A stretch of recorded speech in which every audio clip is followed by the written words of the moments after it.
Gotham Chess has many favorite openings, however his special one is the Caro-Kann.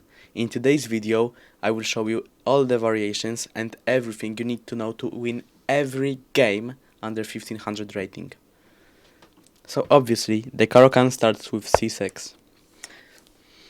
Why not c5? Like why is Caro-Kann really a good option? Because it's very solid. The pawn structure is very strong, and there are no points where your opponent can attack you, really. So yeah, they can play d4 for the first, and d5. Again, they have many options to choose from. They can take and play the exchange variation, which we will go through at the start. It's boring, and it's not difficult to play, so they usually play c4. What do you do now? We turn into Greenfeld defense. We play g6, knight to f3, bishop g7, and even after they play queen to b3, we don't take and we just leave it. We just castle. And if they take with the pawn, oh lol, we lost a pawn. But we shouldn't care. We will go knight to d7, and then we will take back the pawn later on the game.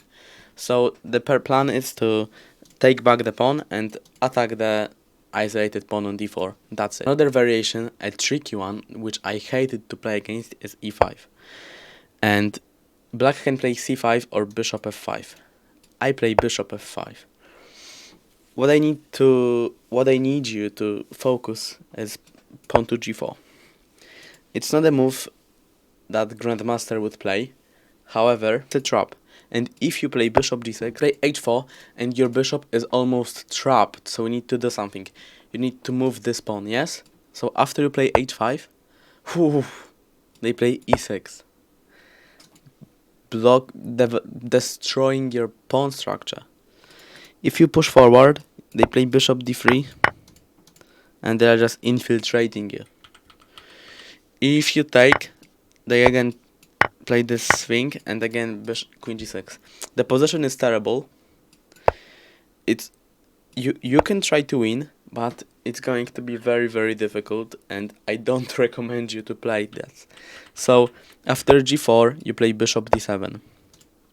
It's going to be like a French defense, and the white's problem is that they have weak king and they will not know where to castle. We just play e6, then c5, and try to open up on the queen side. Another variation is the main variation, which is very boring and has a lot of sub variations. They take on e4 and we play bishop f5, attacking the knight. And yes, we win the tempo attacking the knight, but then the knight comes back attacking our bishop, and we need to also move back. So they play usually h4, h6 and h5 to just get some more space and block our pawns. My old coach used to say that this is a weakness, and it will usually end up, the rook on d5 will usually end up taking this pawn. But in my opinion, this is a good option to play h5.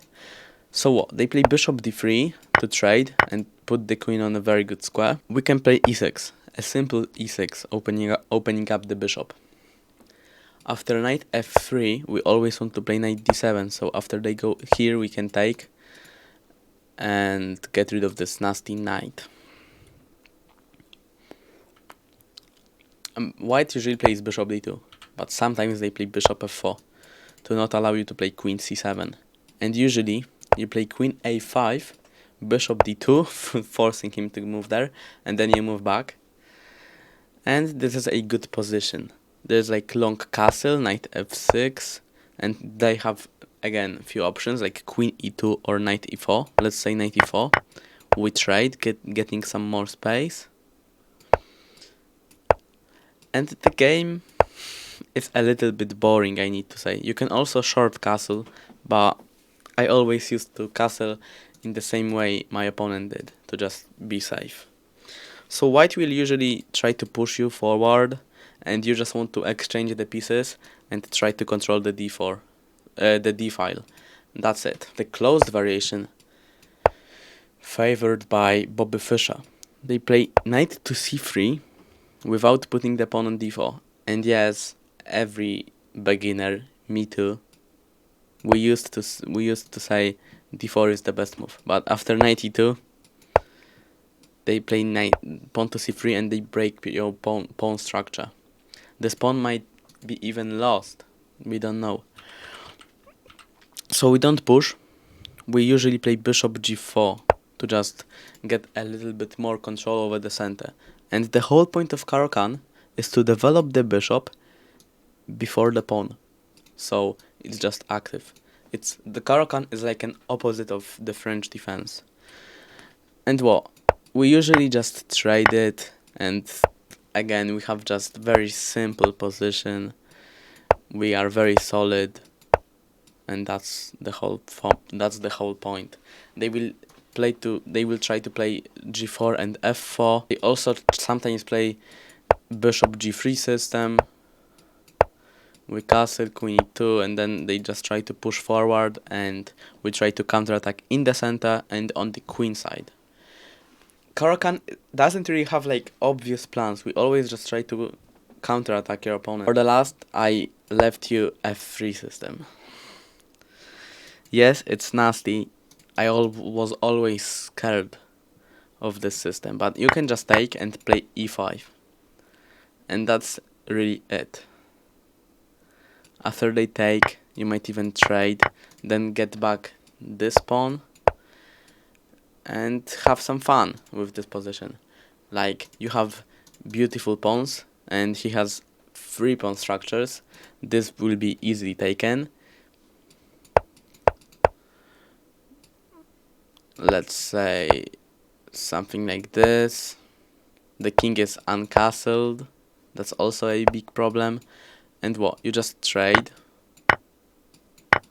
And you can even have like bishop or a knight protected by their own pawn, being very, very strong. Then you just play like bishop e6, king to e7, and you control the d-file like in almost every variation of Caro-Kann. That's everything. You control the d-file, you counterattack your opponent, and you play very, very solid.